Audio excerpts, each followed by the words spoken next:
No episódio 17 da sexta temporada de The Office, O Parto, é mostrada pela primeira vez a existência de um perigoso criminoso à solta chamado O Estrangulador de Scranton, na manchete de um jornal.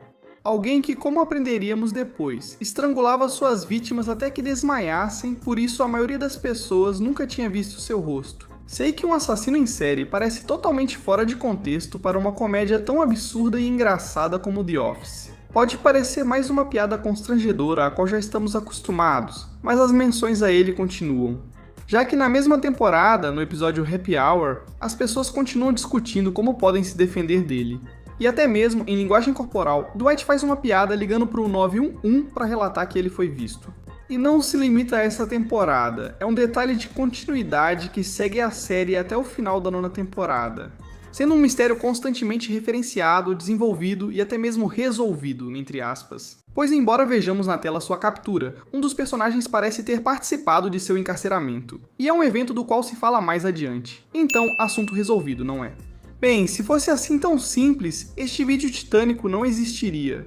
Qualquer pessoa que assistiu essas temporadas vai notar algo muito rapidamente, além de quão ruins elas são comparadas com as primeiras. E é que, apesar do que a televisão parece repetir o tempo todo, o mistério não foi completamente resolvido. E até mesmo certos personagens parecem agir de forma desconfortável quando mencionam isso de novo.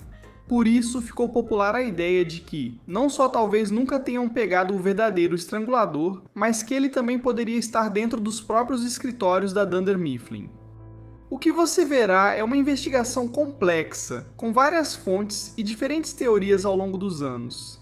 Material oficial da série, podcasts, entrevistas e tópicos de discussão. Assim é possível explorar e analisar todos os cenários desse mistério. Um dos suspeitos e descobrir de uma vez por todas quem é o culpado ou os culpados pela onda de crimes mais atrozes de Scranton, Pensilvânia.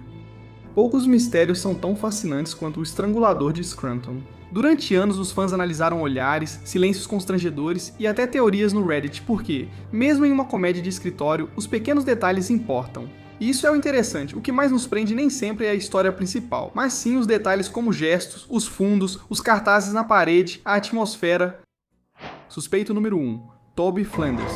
Vamos começar com a ideia mais popular e, portanto, a mais chata. Toby. Dentro da série, ele é um homem tímido, reprimido e com uma vida francamente patética. Ele é divorciado e sua filha e ex-esposa não o respeitam. Toby trabalha no RH, o que tecnicamente significa que ele trabalha para a matriz, então ele realmente não faz parte da nossa família. Além disso, ele é divorciado e não faz parte da própria família. No trabalho não é diferente, com seu chefe querendo consistentemente mantê-lo o mais longe possível dele. Agora não, Toby, pelo amor de Deus, cai fora daqui, idiota. O que eles fazem? Tratam-no como a pior pessoa do escritório. Essa ideia começa a se espalhar entre a equipe, ao menos nas primeiras temporadas. Pois com o tempo, Toby se cansa e busca ser mais confiante, seguindo seu sonho de escrever romances de mistério. Mas acima de tudo, tornar-se alguém que pelo menos as pessoas não pisem.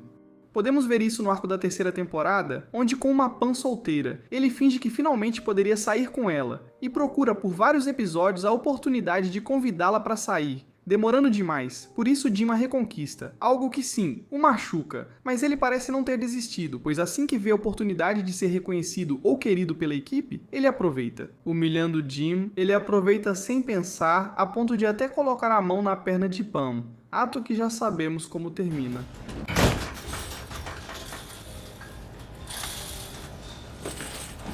A partir daqui, Toby decide seguir seus planos de autossuperação, indo para a Costa Rica só para voltar a ser humilhado apenas um dia depois de chegar lá. E depois de seu breve retiro, uma das primeiras coisas que faz ao voltar é dar uma advertência para Jim e Pam por estarem muito físicos, num claro ato de ciúmes. Ação. Acredite ou não, isso nos diz muito sobre o personagem Toby, alguém que costuma tomar decisões erráticas do nada, mantendo certo ressentimento em relação às pessoas que o tratam mal. Além disso, parece ter esse impulso de alcançar o que se propôs, ser respeitado e querido.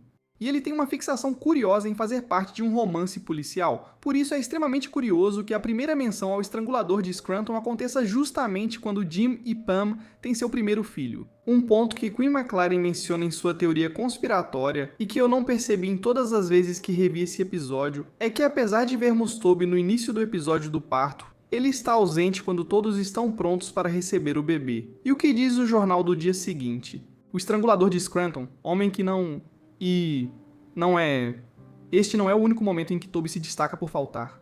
Na 7ª temporada, onde vemos a perseguição, e com isso a única vez que temos uma verdadeira confirmação da aparência da relação do estrangulador com seu veículo, trata-se de um carro azul que coincide com aqueles que vimos ao redor do estacionamento ao longo da série. E obviamente Toby não estava lá enquanto todos assistiam à perseguição. Aqui é onde preciso citar outro dos artigos que pesquisei. Durante a perseguição, o telefone de Toby tocou em seu escritório, mas Kelly atendeu por alguns segundos e desligou rapidamente. A Screen Rant sugere que, justamente por causa de como funcionam as ligações nos escritórios, a pessoa que ligou conhecia a extensão exata de Toby. Por isso, acredita-se que ele queria contatar colegas de trabalho e se expor de forma exagerada naquele momento, como o vilão de romance policial que ele achava que era, só para que desligassem na cara dele, um azar que parece algo que só aconteceria com ele mesmo. Na mesma temporada em que todos vão ao batizado de Jim e Pam, Toby novamente se ausenta, e embora não descartemos de forma alguma que exista algum tipo de ciúmes entre eles, o curioso é que no final do episódio ele confirma exatamente por que isso acontece, porque ele não vai, mencionando que há certos problemas entre o cara lá de cima e ele. Toby entra após todos irem embora e pergunta: "Por que você sempre é tão cruel comigo?" Algo que, se entrarmos nessa paranoia, poderia soar como uma justificativa para uma mente criminosa. E a relutância que ele demonstra ao entrar na igreja pode ser vista como a confissão de uma enorme culpa que sente por suas ações horríveis. E é que, se não for pelos assassinatos, por que mais Toby sentiria culpa? Realizando seu sonho de fazer parte de uma história policial, Toby acaba sendo parte do júri que determinará o destino de George Howard Scub, pessoa que a polícia determinou ser o estrangulador. A questão é que, apesar de finalmente estar envolvido em um caso complexo, Flanderson parecia duvidar da culpa de Scub, constantemente se perguntando se ele poderia ser inocente. Claro, isso poderia ter nascido de sua obsessão por histórias policiais, mas ele parecia dizer isso com uma naturalidade que soa suspeita. E acima de tudo, ao momento em que seu chefe, o homem que ele potencialmente mais detesta, zomba quando Toby diz que o ar do escritório é quase tóxico e um assassino silencioso, respondendo que Toby é o assassino silencioso. Toby simplesmente olha para a câmera de forma sarcástica e só responde: "Você vai ver." Agora, tudo isso parece indicar de forma definitiva e convincente que Toby seja um verdadeiro estrangulador. Até o ponto em que o próprio canal do YouTube de The Office lançou um documentário falso, parodiando os de outros assassinos em série, tentando ligar esses dois, mas só temos um problema. E é que, desde que a série terminou, vários membros do elenco confirmaram que estamos procurando na direção errada. No podcast The Office Ladies, as atrizes de Angela e Pam discutem segredos de produção, curiosidades dos episódios e fatos interessantes precisos. Lá decidiram abordar esse assunto, mas a questão é que elas disseram o seguinte: Angela, você mesma apontou que na primeira temporada Toby tem uma foto de um Jeep na mesa dele. Na segunda temporada... Você está fazendo o que eu fiz. Você está citando nosso próprio podcast. Meritíssimo, leve a objeção, mas vou permitir. Obrigada. Na segunda temporada, no episódio Leve Sua Filha ao Trabalho, Toby dirige um Saab prata. Na 8ª temporada, no episódio A Festa no Jardim, ele dirige um Subaru Impreza. Nenhum dos funcionários da Dunder Mifflin é visto dirigindo esse Mercury Cougar que está no centro do caso do estrangulador. Isso significaria que Toby, nosso representante de RH mal pago, de alguma forma tem 2 carros, um carro do estrangulador e outro carro? Duvido que seja esse o caso. No Natal do Dwight, Toby compartilha suas teorias sobre o estrangulador de Scranton com Tonelli. Ele menciona que encontraram impressões digitais, presumivelmente ligadas a George Howard Scub. Como as impressões digitais de George Howard Scub foram parar em moedas encontradas em uma das cenas do crime, se ele não é o estrangulador de Scranton? Tudo bem. Você pode notar que nenhuma das impressões digitais do Toby foi encontrada em nenhuma das cenas do crime. E se tivessem sido encontradas, nós saberíamos, porque ele já viajou para o exterior, e é costume fornecer impressões digitais para obter um passaporte. Portanto, as digitais do Toby foram descartadas. E embora o Toby possa duvidar da confiabilidade dessas impressões digitais, já houve muitos casos em que a polícia conseguiu coletar impressões digitais de dinheiro e obter condenações, exatamente como fizeram neste caso. Criminosos costumam usar luvas ao cometer crimes, mas não ao lidar com seu próprio dinheiro. E, finalmente, eu diria que o fato de George Howard Scub tentar estrangular o Toby durante a visita dele à prisão é uma evidência bastante clara de que George Howard Scub é mesmo o estrangulador. Mas agora, eu gostaria de falar sobre a consistência dos personagens.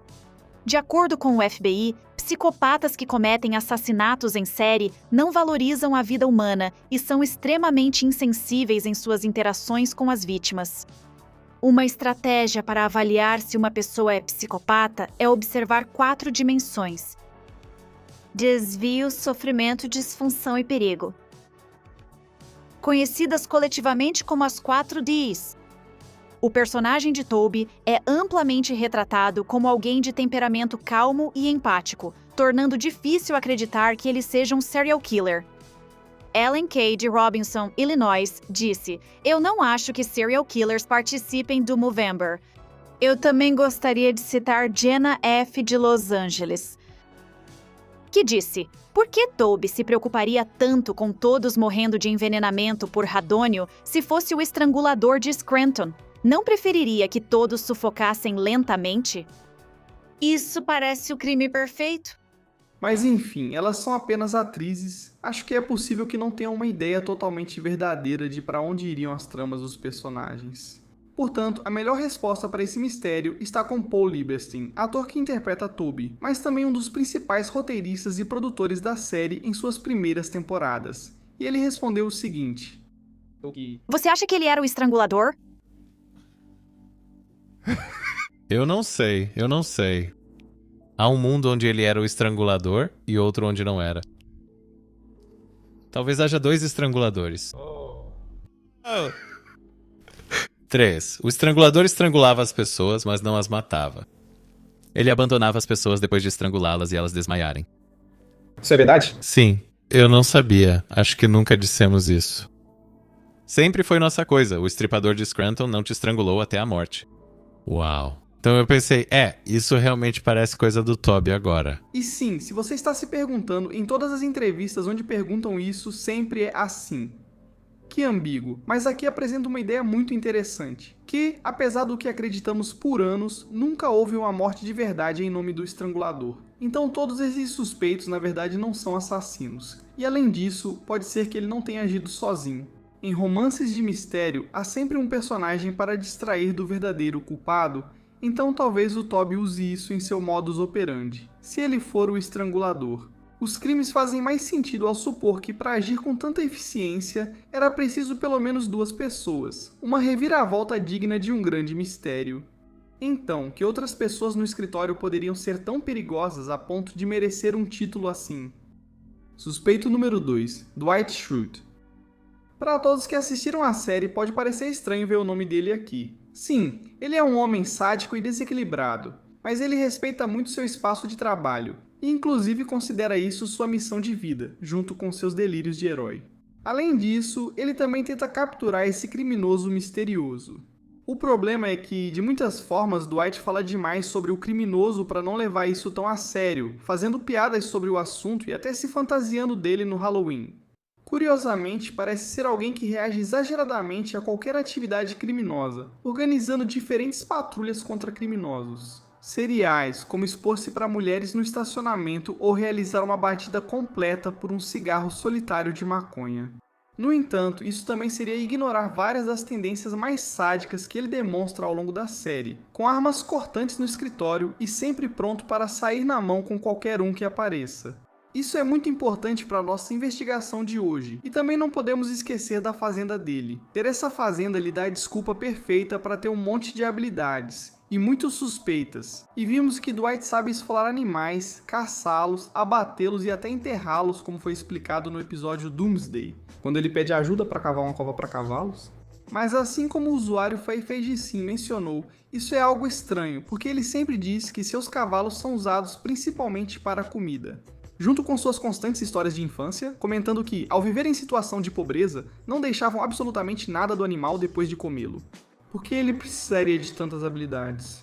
Dwight comentou que acha haver pessoas demais no mundo, ideia que talvez venha de sua experiência na fazenda, onde sabe que não precisa de tantos animais. Gostaria de acrescentar isso ao fato de que essa não é a única menção desse estranho hobby de escavar que ele tem, pois isso reaparece em outro episódio, quando ele diz que tem $30 mil enterrados para emergências, anos, mas que não quer escavar debaixo de certa pessoa para conseguir esse dinheiro. Por quê? Porque o dinheiro está escondido debaixo de um corpo?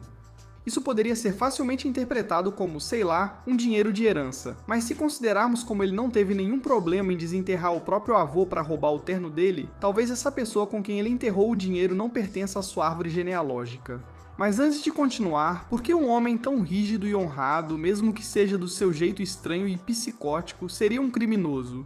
Bem, sabemos que Dwight sempre foi um bajulador, mesmo que isso não seja algo que ele goste de admitir, buscando a aprovação do Michael e fingindo seguir as regras de forma exagerada e obsessiva. O problema é que, apesar de cobrar de todos os seus colegas padrões impossíveis de seguir para manter essas regras, Dwight é fundamentalmente um hipócrita, e isso fica bastante evidente se você prestar atenção ao seu personagem. Tenho que te lembrar que ele é o homem de família que daria tudo para se estabelecer com alguém, só para uma temporada depois começar um caso porque estava carente. Parece que ele vive sob o lema de que as regras são realmente muito importantes, mas não necessariamente se aplicam a ele. Algo que pode ser muito problemático se ele passar a pensar isso não só das regras do trabalho, mas também das leis da sociedade. Por outro lado, Dwight até acredita que já caçou lobisomens, vampiros, acha que pode mudar o corpo para fazer o que quiser e muitas outras coisas, então não é nada absurdo pensar que, se a cabecinha estranha dele disser que alguém é um perigo, ele vai fazer de tudo para eliminar essa pessoa. E você sabe como ele costuma se livrar dos animais da fazenda? Galinhas no estrangulador de Scranton. E como ficção, asfixiando-os. Na verdade, dentro da série podemos ver vários momentos em que Dwight estrangula pessoas, parecendo ser parte vital do seu arsenal de luta. No episódio New Leads, a vítima é Kevin e Dwight demonstra muita experiência, além de ter fantasias sobre todos no escritório. Portanto, mesmo que as pessoas pensassem que era o Toby, é possível que ele tivesse se disfarçado basicamente de qualquer um dos outros suspeitos. E ele até parece saber como esconder um cadáver, algo revelado no episódio Survival Man. E se nada disso te convence, voltando ao post original, em pelo menos um episódio. A senha dele é Scranton Strangler 666, o estrangulador de Scranton 666 em espanhol. Então parece que absolutamente tudo se encaixa para torná-lo um forte candidato, se não fosse por um pequeno problema. O ator que interpreta Dwight não acredita que ele seja o estrangulador. Definitivamente o Toby. Agora eu sei que isso pareceria jogar por terra tudo o que mencionamos até agora, e bem, faria mesmo. Seria uma perda de tempo se não fosse poderoso. Por um detalhe incrivelmente importante, interrogar o Dwight é incrivelmente simples, e você só precisa contrariá-lo levemente para que, ao tentar te corrigir, ele acabe mostrando tudo isso, suas armas, técnicas, leis, planos e experiência. Portanto, qualquer pessoa que encontre motivação para cometer esses crimes poderia ter obtido as informações diretamente com ele. Quem fizesse isso se tornaria cúmplice sem saber, o que aumenta a plausibilidade de outros candidatos da lista. Só seria pior se, por exemplo, você não precisasse dessas informações. Informação do primeiro suspeito. Número 3. Creed Bratton. Vamos ser honestos, se não existisse o Toby, todos concordaríamos que Creed seria o maior suspeito. Um verdadeiro criminoso confirmado que já fez absolutamente tudo do que se suspeita do estrangulador. Porque essa é uma das coisas menos sombrias que esse homem tem em seu arsenal. E um salve para aquele cara que comentou em todos os vídeos pedindo para eu fazer um vídeo sobre o trabalho que o Creed ia dar pro Jam. Parece ser culpado de assassinato, grandes roubos, roubo de identidade e residência. Se inscrever é tão Jesse Pigman. Entre outras coisas e rumores, parece que esse maluco desvairado é real, realmente perigoso.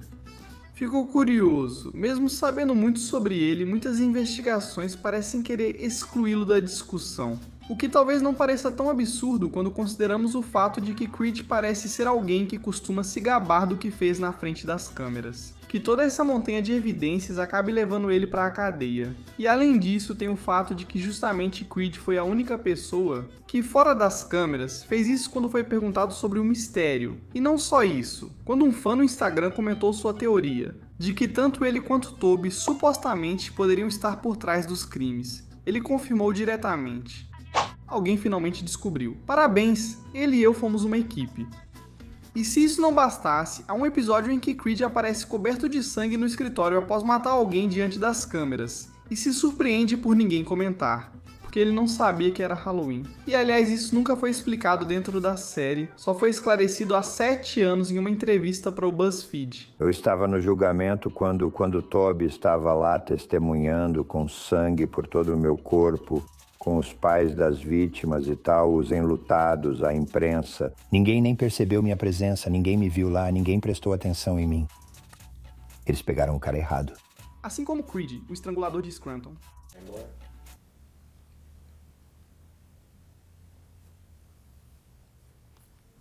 Próxima pergunta, por favor. Ok, agora parece que não há como Creed não ser o estrangulador de Scranton. Mas que tipo de investigador eu seria se simplesmente dissesse que o cara que todo mundo sabe que é um criminoso conhecido na série é um criminoso na série? A verdadeira pergunta é se esse criminoso é o mesmo de quem estamos falando durante todo esse vídeo. E é aí que a coisa fica interessante. Primeiramente, sabemos que ele é capaz de tirar a vida de alguém, ou no mínimo, isso está implícito. Em várias temporadas ele comentou, pois não só fez parte de um grande número de seitas, tanto como seguidor quanto como líder, mas talvez algumas dessas seitas também fossem suicidas. Então, olhando da forma mais gentil, pode ser que ele estivesse por trás de várias mortes. Mas não se preocupe, é no episódio Assassinato, como parte de um jogo, Michael diz pra Creed que houve um assassinato, e a resposta dele é fugir da cena o mais rápido possível em seu carro. Carro no qual, segundo uma entrevista para The Rolling Stone, havia um corpo no porta-malas. E depois tem o episódio 24 da 6ª temporada, quando ele foi pago para assustar Andy, onde ele nos deixa essa pérola de frase. Então lá estou eu cuidando da minha vida, e Darnell me oferece $3. Só preciso passar pelo Andy e fazer isso. Darnell é um otário. Eu teria feito isso por qualquer coisa. Eu já fiz muito mais por muito menos. Somado ao fato de que, quando Dwight trouxe policiais para o escritório, Creed se trancou na sala de depoimentos para evitar ser interrogado. Mas talvez o que mais o relacione e confirme seja a primeira menção ao estrangulador. Há uma cena deletada que foi reinserida na versão estendida do episódio, que o incrimina ainda mais, pois ele comenta: E se eu entendo alguma coisa sobre o ciclo da vida, e eu entendo, isso significa que alguém morre. Acho que todos nós sabemos. Desejem-me sorte, meus amigos. Enquanto sigo para aquela boa noite. E depois daquela noite, o jornal comenta que o estrangulador de Scranton ataca novamente. Agora, a cena vem acompanhada de outra em que o próprio Creed comentou estar feliz por ainda estar vivo e que a morte não pode detê-lo. Por isso, parece que ele suspeitava da própria morte naquela noite. Também pode ser visto como um sinal do destino para ele resolver pendências, fazendo uma vítima e ligando-a ao estrangulador. Com tudo o que mostraram dele, não é estranho pensar que ainda exista alguém tão ruim quanto ele com quem tenha assuntos pendentes. Esse ângulo poderia preencher alguns dos buracos mais óbvios na teoria.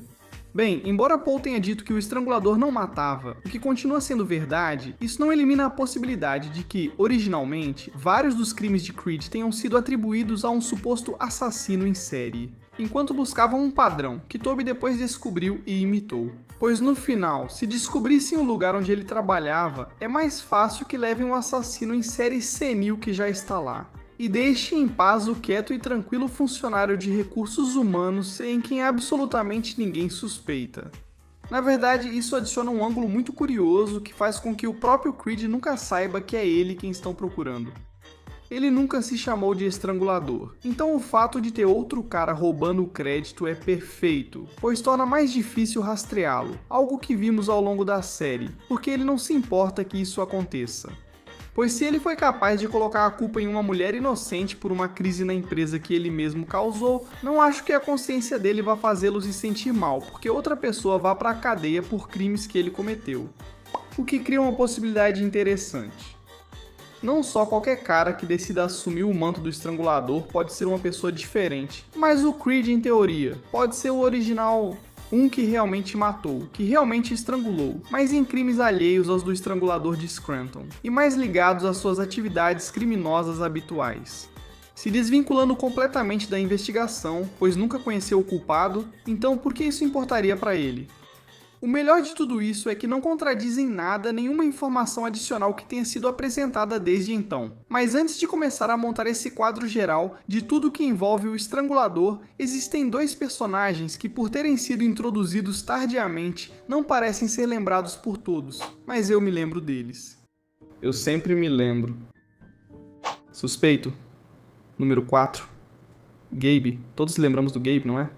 Sim, Gabe não é um suspeito tão popular assim, já que para muita gente a aparição dele marca o começo do fim da qualidade da série, e por causa da personalidade dele, ainda mais estranha, ele não tem muitos fãs. No entanto, existem muitas coincidências que são impossíveis de ignorar. A partir daqui, depende muito se você considera que o assassino está agindo há alguns meses, algumas semanas ou apenas alguns dias. Gabe apresentou uma teoria bem mais desconectada das outras. Se você acreditar que o estrangulador era só uma pessoa, ele poderia tornar isso possível. Vamos começar pelo básico. Quase tudo o que se aplica a Toby também se aplica a Gabe, já que ele também é um personagem de quem absolutamente todos os colegas zombam, seja por sua magreza, pela forma como se expressa ou simplesmente por não se encaixar. O escritório de Scranton sempre lhe deu as costas.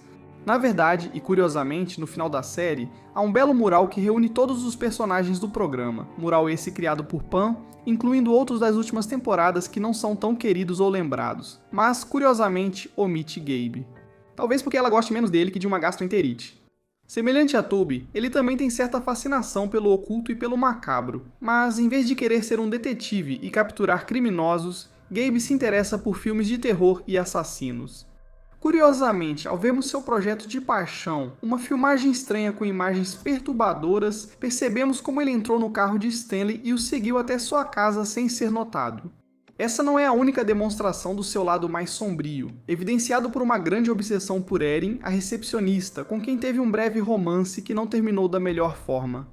Quero dizer, ele a seguiu até o banheiro feminino para falar com ela, quebrando uma regra muito importante da empresa como se nada fosse, e sem nenhum tipo de consequência graças ao seu cargo esse que ele usa novamente para ameaçar Andy, a quem culpa pelo término, e não é qualquer ameaça boba. É melhor você não ficar do lado do meu pai, já vi coisas horríveis. Tenho mais de 200 filmes para maiores de 18 anos, ok? Isso soa como se ele estivesse ameaçando fazer com ele as coisas horríveis que vê em seus filmes de terror. E sim, são coisas horríveis, porque no diálogo em que ele descreve um de seus filmes favoritos para Erin, ele fala de Suspiria, um filme italiano de 1977 que, colocando em termos que o YouTube não bloqueie, esperamos ele não queira fazer nada disso com o Andy. Isso, somado ao fato de que o Gabe só foi apresentado no meio da 6ª temporada, quando os estrangulamentos começaram, nos dá muito o que pensar. Fisicamente falando, também não é nada absurdo pensar que ele possa ser o estrangulador, já que no episódio 23 da 8ª temporada, Disputa Territorial, Jim coloca o Gabe para competir com o Dwight, uma das pessoas com maior capacidade física da série. E surpreendentemente, Gabe não fica tão atrás, apesar de ser magro. Na verdade, com um corpo longo e mãos grandes, ele seria perfeito justamente para estrangular, e exatamente com o tipo de personalidade para nunca conseguir terminar o que começa. Por isso, a ideia é que Gabe não seja um grande gênio do crime, mas alguém que, apesar de talvez querer ser o próximo assassino perigoso da cidade, na verdade não mata ninguém. Algo que combina muito com o personagem dele. Alguém que, por incompetência, poderia até permitir que um inocente fosse para a cadeia, e que talvez Toby, por ser mais familiarizado com investigações judiciais, pudesse perceber que justamente algo não bate. Essa teoria sustentaria muito a ideia de um único estrangulador, de uma forma mais clara do que as outras, mas eu entendo se não for tão convincente. O verdadeiro motivo de estarmos falando sobre isso é que o surgimento repentino de um suspeito tão perfeito, em um momento tão conveniente, pode ser uma distração para outro suspeito que ignoramos todo esse tempo. Suspeito número OK, Robert California. Ok, mesmo que esse cara fosse alguém completamente inocente, acho que todos concordamos que ele tem comportamentos muito estranhos. Algo que preciso deixar claro antes de começarmos a entrar no personagem dele é que, apesar de sua primeira aparição ter sido bem tardia, só na 7ª temporada, fica subentendido que esse cara já vive em Scranton há um tempo, o que significa que ele existiu como figurante fora das câmeras durante todas as temporadas da série. Mas neste ponto do vídeo, prestes a revelar uma nova pessoa, sei que todos vocês devem estar se perguntando: como é que sequer consideramos que esse cara poderia ser um candidato? Bem, no podcast The Office Ladies, no mesmo episódio em que ambas falaram sobre suas teorias pessoais sobre o estrangulador, Diana Fisher, a atriz que interpreta Pam, comentou qual é a teoria pessoal de Greg Daniels, o criador da série, revelada em um painel na convenção do programa. Greg Daniels disse: se o estripador de Scranton fosse qualquer outra pessoa, não seria ninguém menos que Roberto Califórnia. E minhas amigas, se alguém possui os 4 Ds de desvio, angústia, disfunção e perigo, não é mesmo? Eu sou Roberto Califórnia. Vale a pena mencionar que nem o TV Nauta nem eu encontramos registro de que ele tenha dito isso. E até o momento devemos acreditar na palavra de Jenna Fischer. O que continua sendo igualmente bom, porque até agora o podcast tem sido uma fonte de informação bastante confiável. Mas por via das dúvidas, se alguém encontrar a fonte, ficaremos muito agradecidos. A questão é que, mesmo que não pareça, esse poderia ser um personagem tão misterioso e suspeito quanto o próprio Creed. Acho que a melhor prova está justamente no episódio de luta territorial, onde Andy e ele entram em conflito. O cara comenta que não vai permitir ser ameaçado por ninguém, agindo com total confiança nessa situação, e ainda termina dizendo: "Você nem conhece meu nome verdadeiro". Na verdade, essa não é a única vez que brincam com o fato de não conhecermos sua identidade, já que em outro episódio, quando ele se apresenta para alguém indesejado, ele muda seu nome para Bob Casamakis, sem nenhum tipo de explicação. A questão é que essa confiança exagerada não é só uma confiança exagerada. Ele parece ser alguém bem sucedido no trabalho e talvez em tudo o que se propõe a fazer, tendo vários contatos importantes para qualquer coisa que precise. Isso porque se trata de alguém que nem sequer precisa desse trabalho, mostrando-se super qualificado durante a entrevista. O que deixa a pergunta: por que alguém assim decidiu trabalhar em um lugar tão pequeno e que está fracassando? Pelo menos nesse ponto do show. Bem, desde o início vemos que é alguém manipulador, que gosta de entrar na cabeça das pessoas e mudar o que diz só para continuar tendo poder. Ao considerar que ele pode ser o estrangulador, o panorama se amplia muito. Acontece que a existência de Robert nessa lista apresenta um ângulo que absolutamente nenhum outro candidato oferece: o erótico.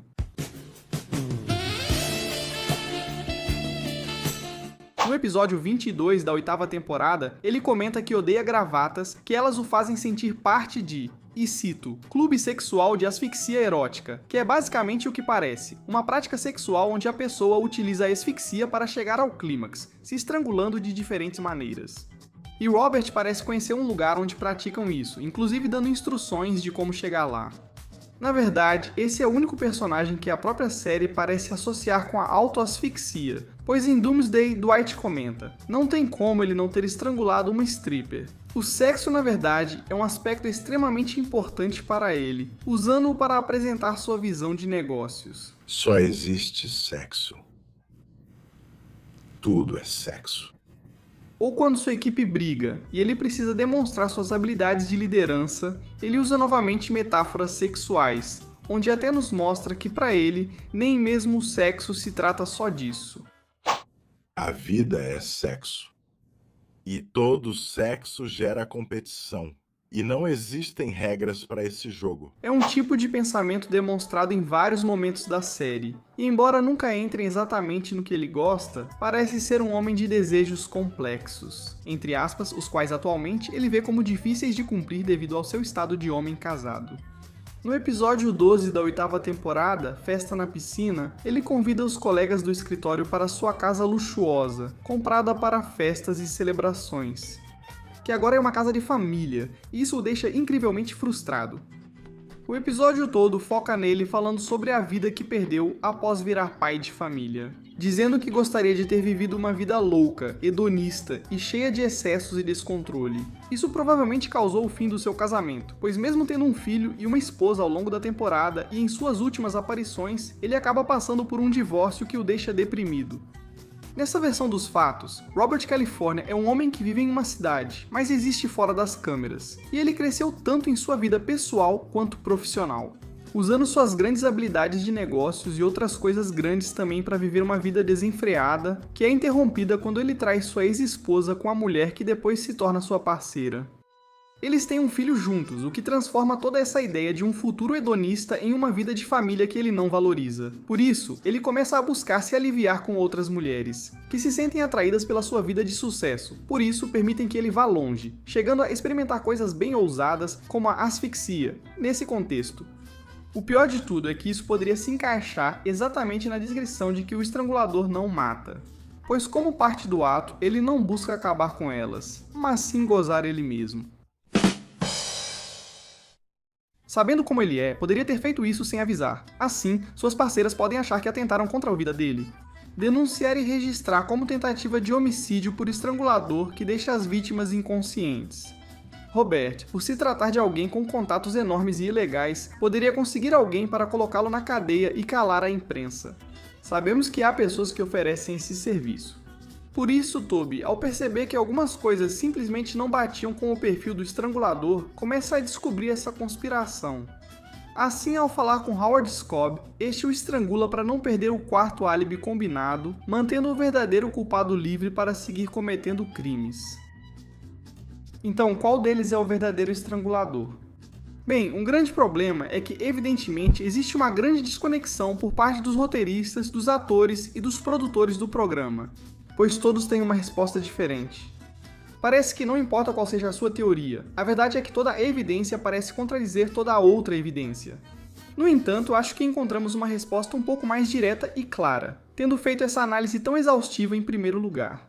Antes de tudo, as únicas duas pessoas que parecem estar completamente desconectadas do caso, já que suas evidências são majoritariamente circunstanciais, seriam Gabe Lewis e Dwight. Pelo menos no caso do Dwight, não acho que ele seja realmente inocente, digo, o cara é maluco. Acredito que esses dois não influenciam a história do estrangulador, pois seus motivos não se alinham e não agem de forma metódica quando irritados. Apesar de serem pessoas extremamente perigosas, eles simplesmente não são, de fato, o estrangulador, embora possam ter lhe dado ideias indiretamente. Se víssemos isso de forma isolada, pensando que o estrangulador agiu sozinho e sem ajuda, meu palpite seria Robert California. Na verdade, ele é o único com poder, recursos e motivação pervertida para se envolver nessa situação por conta própria. E até mesmo o fato estranho de que o maior mistério da série acabe sendo uma enorme piada sexual de um infiel que se tornou um estrangulador serial hipersexual encaixa perfeitamente com o de humor de The Office. Sinto que os fãs ignoraram as evidências porque se trata de um personagem que não estava presente desde o início. Ele não é tão icônico quanto o elenco original e participou das temporadas consideradas ruins por muitos. Por isso, ele pode ter passado despercebido, como o verdadeiro estrangulador queria. Desapareceu tão misteriosamente quanto surgiu, após manipular todo o escritório. Mas eu sei que vocês não vieram por essa resposta, e acho que tem a ver justamente com Toby e Creed, só que não do jeito que você espera. Antes de tudo, gostaria de dizer que, embora Robert seja o candidato mais forte, ele não conseguiria atuar dentro de uma equipe.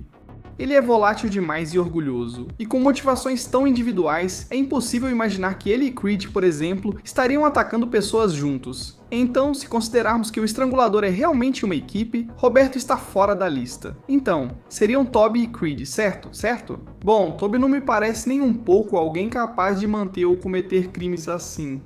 Principalmente porque quando ele tenta fazer algo ruim ou corajoso, sempre dá errado.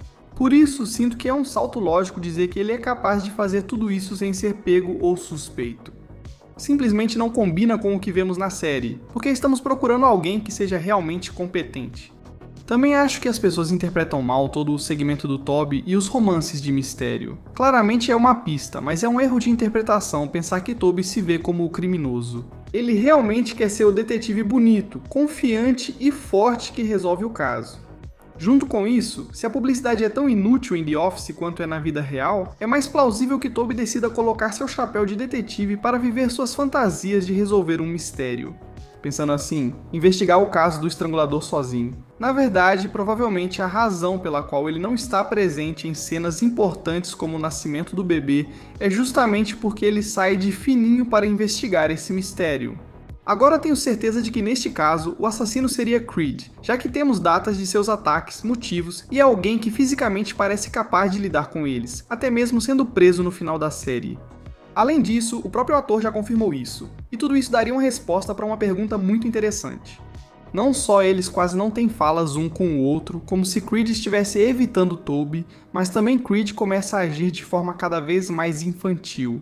E é uma mudança que fica mais evidente toda vez que Toby volta a falar sobre o quanto está se aprofundando no caso. Por isso, pode ser que ele tenha tentado se mostrar como alguém incompetente para que, enquanto Toby descobria que a pessoa que incriminou era inocente, Creed não fosse descoberto. Mesmo que Scott tenha estado na prisão, Creed ainda precisava provar sua inocência. Então não é difícil ver como, com contatos na prisão, ele pôde ameaçá-lo para que continuasse com a fachada, estrangulando Toby. Algo que não só parece uma confirmação, mas também é uma ameaça para que Toby pare de investigar. Algo que de fato funciona. Dessa forma, o estrangulador ganha mais alguns meses de liberdade. Alguns fãs comentam que quando Creed é preso, ele não parece nem um pouco nervoso ou envergonhado. Como se estivesse certo de que, seja lá pelo que o levaram, provavelmente não é nem a ponta do iceberg dos seus crimes. No final, o que é mais um? Sob essa lógica, pode ser que os crimes atribuídos ao estrangulador sejam simplesmente parte de todos os crimes de Creed. Sob essa lógica, pode ser que os crimes atribuídos ao estrangulador sejam simplesmente parte de todos os crimes de Creed.